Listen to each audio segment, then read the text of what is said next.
আসসালামু আলাইকুম। কেমন আছেন সবাই? সর্বফার্স্ট খালাজানকে অনেক অনেক অনেক অনেক ধন্যবাদ এমন একটা সকাল দেওয়ার জন্য।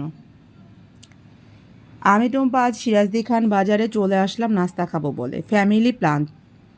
ভোরে ঘুম থেকে উঠে সবাইকে উঠিয়ে রেডি হয়ে হেঁটে হেঁটে অনেক দূর যাওয়ার পর অটো রিকশা করে বাজারে। হাঁটতে কিন্তু খারাপ লাগতেছিল না, ভালোই লাগতেছিল। সবাই যাচ্ছে একসাথে, মজা করে আনন্দ করতে করতে চলে গেছি রসুনিয়া। রসুনিয়া থেকে অটো নিলাম। অটো নিয়ে সিরাজদি খান বাজারে।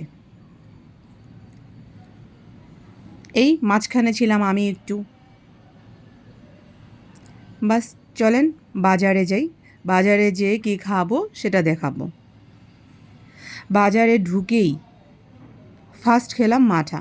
মাঠা খেয়ে ভাবতেছিলাম এমন মজার মাঠা আগেও কি খেয়েছি? ভাই রে, আমি তো 2 গ্লাস খেলাম।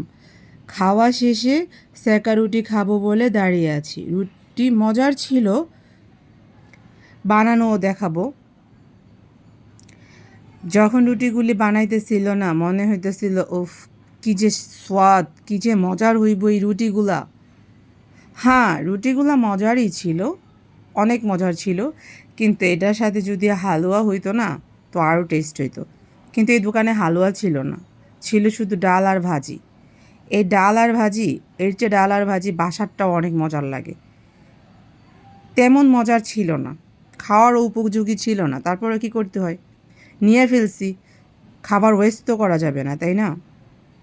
যাই হোক, সব মিলিয়েই কিন্তু মজারই ছিল। কারণ শুরুটা মজার ছিল, সেকা রুটি যদিও মজার ছিল, ডাল ভাজি মজার ছিল না, তারপরেও অনেক ভালো লাগছে। আলহামদুলিল্লাহ। বাই বাই, নেক্সট ভিডিওর জন্য।